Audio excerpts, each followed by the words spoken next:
আহ্বান করব তার বক্তব্য দেওয়ার জন্য। ওনার স্বামী এবং দেবর দুজনই গুম হয়েছিলেন এবং ওনারা আজ অবধি ফেরত আসেন।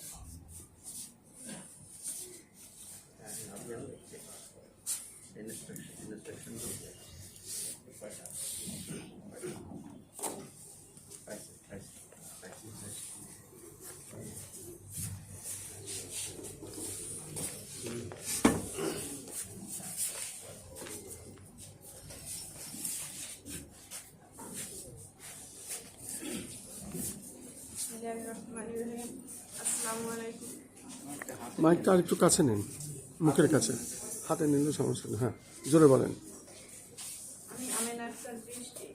2012 সালে আমার স্বামী মোহাম্মদ ফিরোজ খান কানু চট্টগ্রাম ডবলমুড়ি থানা থেকে অবদাকলির মসজিদ সামনে থেকে মাগরিবের নামাজ পড়ে বের হওয়ার পরে প্রশাসন আইন পরিচয় আইনের লোক বলতে লোক তাকে গাড়িতে তুলে নিয়ে যায়।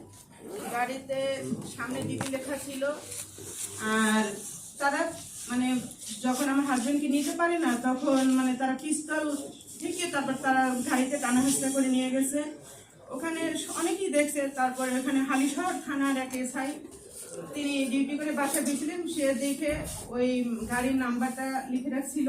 আর সে আমাদের কাছে সাংবাদিক সামনেই বলছে যে আমি তো একজন আইনের লোক, আমি ভাড়া তুলে নিয়ে গেছে তারা অবশ্যই আইনের লোক, কিন্তু গাড়ির নাম্বারটা যে আমি লিখে রাখছি এটা অবশ্যই ভুয়া হবে। কারণ সে নিজেই বুঝতে পারছে যে তখন এইগুলো চলছে। কারণ 2010 থেকে ঘুমেরই শুরু, হাসিনা সরকার আসার পর থেকেই একের পর এক ঘুম করছে।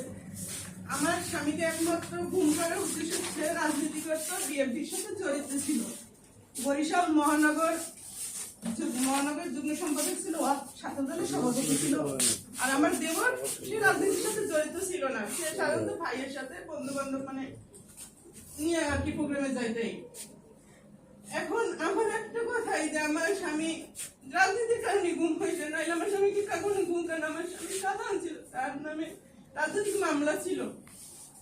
আজকে আমি 15টা বছর আগে যখন হাসিনা সরকার ছিল আমাদের একটাই ছিল যে আমরা রাস্তায় বের হইতে পারছি, তাকে তার অপরাধের জন্য যে তাকে আমরা আমার স্বামীর বিচার অপরাধ গুলা যেন না হয়। কিন্তু বর্তমান যে সরকার আছে, আমি বর্তমান সরকারকে বিএনপির সম্মান শ্রদ্ধার সাথে বলছি, আমি সম্মান করি। কারণ আমার স্বামী দলকে খুব জিয়া রহমানকে সম্মান করতো, তারপর ম্যাডামকে সম্মান করতো, সে মা বলে স্বপ্নে জানতো। কিন্তু বর্তমান প্রধানমন্ত্রী আছে খুব ভাবলেন যে তিনি ক্ষমতায় এসে আজকে তার যত ঘুম আছে সেই ঘুমের অর্ধে সে বাতিল করছে। এইটা আমাদের আসলে অন্ধকার জীবনে আবার ফিরিয়ে নিয়ে গেছে। হাসিনা সরকার সময় অন্ধকার ছিলেন, অন্তত বর্তমান সরকার আরো আমাদের অন্ধকারের। কারণ আমরা এখন নিশ্চিত বলতে পারি আমরা ঘুমের বিচার পাবো না।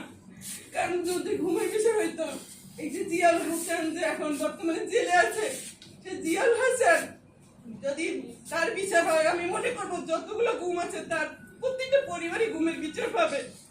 অথচ তাকে জামাইয়াদর বলতে কি তাকে যেভাবে রাখা হয়েছে এভাবে আমরা মেনে নিতে পারছি না। হয়তো এভাবে না রেখে তার বিচার করেন, না হয় তাকে ছেড়ে দেন।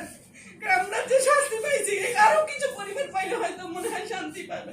কারণ আমরা যখন আমি দেখি জিয়াউল হাসান বিরিয়ানি খাওয়ায় তখন আমার মনে পড়ে আমার স্বামীকে সে কিভাবে হত্যা করছে, নির্যাতন করছে। কিন্তু আমাদের ফলে আমি এখন মানতে পারছি না। এই জিয়াউল হাসান যখন আমার স্বামী ধরার 20-25 দিন আগে বরিশালের এমপি মুজিবুর রহমান সরোয়ার তাকে ফোন দিয়ে বলা হয়েছে যে আমাদের একটা লিস্ট করা হয়েছে, কালুকে ধরা হবে, ওকে স্যালেন্ডার করতে বলেন। আমাদের সে সরোয়ারের বাসায় লোক ফাটাইছে, আমার শাশুড়িকে বলেন। আর আমি আমার স্বামীর কাছে চট্টগ্রামে ছিলাম।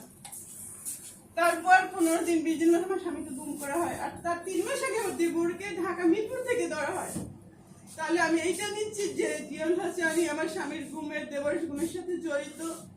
আর তার কাছে অনেকবার দেখা করতে গেলে আমার শাশুড়ি দেখা করে নাই। তার ছোট ভাই এইটুকু বলছে যে খালাম্মা মিরাজের কথা বলতে পারবো না, তাই কালুকে মারে নাই, ওকে ইন্ডিয়া নিয়ে গেছে। এইটুকু তার ছোট ভাই বলছে আমার শাশুড়ির কাছে। আজকে সেই জিয়াউল হাসান জেলে আছে। আর কি বলবো, কারণ জেলে যেগুলা আসামিগুলো আছে সেই আসামিগুলোর প্রত্যেকটাই অপরাধী। কারণ তাদের আর কোনো আইন লাগে না বিচার করতে। কারণ একের পর অনেক তদন্ত হয়েছে, তারা যে অপরাধী তাদের এখনো একদম সসম্মানে একদম সম্মানের সাথে তাদের রাখা হয়েছে।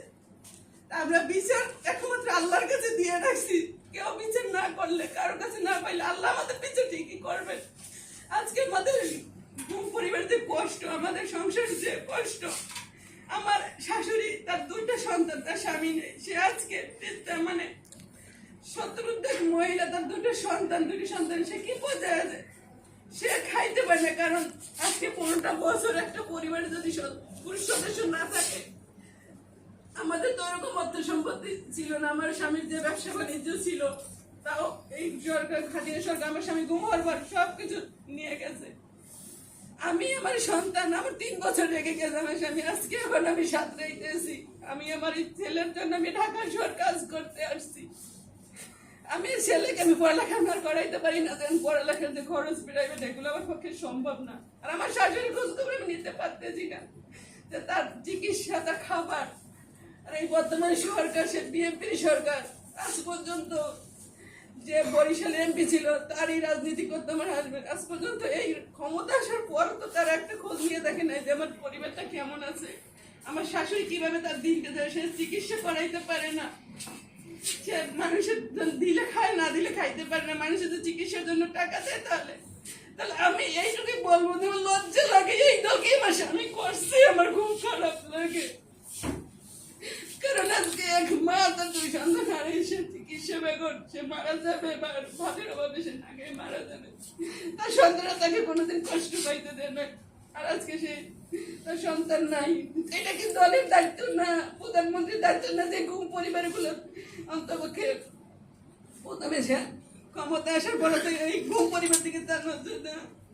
সে তো অনেক অত্যাচারিত হয়েছে, তাহলে কি মনে করবো সে অত্যাচারিত হয় না? আমি এটা, তাহলে সে যদি অত্যাচারিত হতো তাহলে অন্তপাকে আমাদের মতো অত্যাচারিত, অন্তপাকে আমরা যে কষ্ট নিয়ে ভুগি, এটার অন্তপাকে আমাদের উপর তার নজর পড়তো। আমাদের চোখের জল, এই ছবিটা নিয়ে আমি যেখানে কষ্ট এটা কেউ বুঝবি না, আমি ছাড়া, আল্লাহ ছাড়া। যে ছবিটার ওজন আমার কাছে, তারা হয়তো কিছু মনে করে না। তাই আমি একবারে এটা একটু শুধু প্রধানমন্ত্রীর কাছে এটা বলতে চাই, অন্তপাকে আপনি এই গুমের বিচার করবেন কিনা জানি না। অন্তপাকে গুম পরিবার যারা আজকে আছে তাদের একটু খোঁজ খবর নেন, তারা কি কষ্ট করে না, কিভাবে অন্তপাকে তাদের একটু কষ্ট দূর করেন, যেন তাদের অভিশাপ আর নিয়েন না, এটুকুই বলবো। আসসালামু আলাইকুম। শুধু দর্শক, একজন গুম পরিবারের স্বজনের আকুতি শুনলাম। সত্যি আজকে জাতীয় প্রেস ক্লাব বেশ একেবারে এই কান্নায় নিস্তব্ধ হয়ে গেছে, সেটা আমি দেখানোর চেষ্টা করছি। কেন পরিবারগুলো সরকারের কাছ থেকে ক্ষতিপূরণ পাবে না? কেন অপরাধীদের বিচার বিলম্বিত? এই প্রশ্ন আমরা রাখছি। এবার আমি আহ্বান জানাবো গুম সংক্রান্ত তদন্ত কমিশন এবং জাতীয় মানবাধিকার কমিশনের মেম্বার ছিলেন আমরা এটা ডক্টর প্রচার করে যাচ্ছি। ওনার জাতীয় প্রেস ক্লাবে গুম পরিবারের স্বজনদের আহাজারি